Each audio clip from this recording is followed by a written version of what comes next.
How not to choose your helpers. The world we live in is full of battles. We as believers have to fight constantly against the forces of darkness that attack different areas of our lives. Note that when the enemy attacks your finances, health, marriage, job, business, and so on, when he makes your children, whom you raised in the way of the Lord, to suddenly become rebellious and start to kick against you and the word on which you brought them up, when the enemy tries to make you fail in your ministry and so on, all he's looking for is to distract and take you away from the path that the Lord has charted for you. He wants to ultimately push you to a point where you decide that God is evil and is not worthy to be sought after. Unfortunately, many believers have listened when the devil gave them the same advice he gave to Job through his wife: curse God and die. Job 2:9. They have cursed God and died spiritually. They went back to the world. Some of such believers have actually died physically while still in their backsliding state, and prayers are still going on for the restoration of those that are still alive so that they can return to the Lord before it is too late. So the enemy is contending for our salvation and the calling of God upon our lives, and he uses the problems of life in addition to other things to try to take these things from us. In Jude verse 3, we are admonished to earnestly contend for the faith which was once delivered unto the saints. In other words, we should fight for and defend it against whatever wants to take it from us. Now, in fighting these battles that are being waged against us by the enemy, we have to realize that from time to time we need one another's help. Ecclesiastes 4:9-12 says, "Two are better than one, because they have a good reward for their labor. For if they fall, the one will lift up his fellow. But woe to him that is alone when he falleth, for he hath not another to help him up. Again, if two lie together, then they have heat. But how can one be warm alone? And if one prevail against him, two shall withstand him. And a threefold cord is not quickly broken." From this and several other scriptures, we understand that no one of us should be an island to himself. We all need one another because there is nobody that has it all. Neither is there anyone that knows it all. There are areas where you are strong and will need to strengthen your weaker brethren, and there are also areas where you need to draw strength from others. That is the essence of Christian fellowship and godly relationships. The help that we need from one another is sometimes in the form of prayer, godly counsel, words of encouragement, and so on. Sometimes, all that a hurting brother or sister needs may be someone who will just care to listen to what he or she has to say, even if that person will not proffer any solution. Just the thought that someone cared enough to listen could go a long way in strengthening a believer to face the enemy and win. In requesting for and receiving help in warfare, however, we need to be very careful not to look in the wrong places. When we talk about wrong places for a Christian to ask for help, the scripture that usually would come to the mind of a believer is 2 Corinthians chapter 6 verse 14. "Be ye not unequally yoked together with unbelievers? For what fellowship hath righteousness with unrighteousness?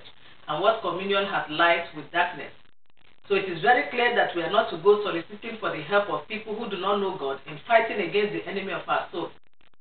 This is because such people do not understand that the weapons of our warfare are not carnal, and so they cannot give you right counsel on how to use them.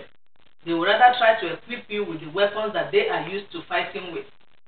If you ask people like that for advice, for instance, on how to deal with your marital problems, they might teach you how to fight against your mother-in-law because they believe that she is the arch enemy who does not want your marriage to prosper. After all, they do not know that we wrestle not against flesh and blood, but against principalities, against powers, against the rulers of the darkness of this world, against spiritual wickedness in high places. Depend on such people to show you how to handle a colleague at work who is doing all he can to get you into trouble, and they will teach you how to give back tit for tat, because they do not understand why Paul should tell us in Romans 12:19, "Dearly beloved, avenge not yourselves, but rather give place to wrath, for it is written, Vengeance is mine, I will repay, saith the Lord." So we understand that we are not to go to those who are not in God's camp to help us in our battle against the enemy. There is, however, a set of people that many believers probably do not know they should not go to for help. 2 Chronicles 25 records that Amaziah, the king of Judah, was going to war, and after gathering his own warriors, he decided to ask for additional help. Verse 6 says, "He hired also 100 mighty men of valor out of Israel for 100 talents of silver."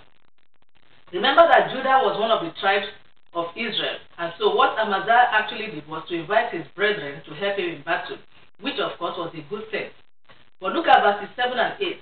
But there came a man of God to him, saying, O king, let not the army of Israel go with thee, for the Lord is not with Israel, to wit, with all the children of Ephraim. But if thou wilt go, do it, be strong for the battle. God shall make thee fall before the enemy, for God hath power to help and to cast down. Israel was God's people. Yet the man of God, surely speaking by the Spirit of God, told Amaziah that he should not allow Israel to help him in battle, because God was against Israel at that point. What does this tell us? It is not every member of the household of faith that you would involve in the issues of your life and receive victory. There are those whose lives are irritating to the Lord, and anyone that moves too close to them might end up walking in defeat, because their involvement with the offenders will stop the Lord from extending his hand to help them. Amaziah had the blessing of being warned by the Spirit of God that he should not take the Israelites along with him to battle. Unfortunately, a lot of believers are warned, but because they are not able to discern the voice of the Holy Spirit, or because they are much too in a hurry to do whatever they want to do, they go ahead and involve in their affairs people they know to be believers, but who, unknown to them, have fallen out with the Lord. We cannot afford to walk in blindness, brethren, because the consequence of doing so is heavy and could even be eternal. What this emphasizes once more is the need for every one of us to be alert and watchful. Do not take any step, no matter how small you think it is, without asking the Lord for direction. It is not everyone you see in church or who calls on the name of the Lord that has the right standing with God. There are those against whom the Lord has set his face, but you have no way of knowing except God speaks to you like he did to Amaziah.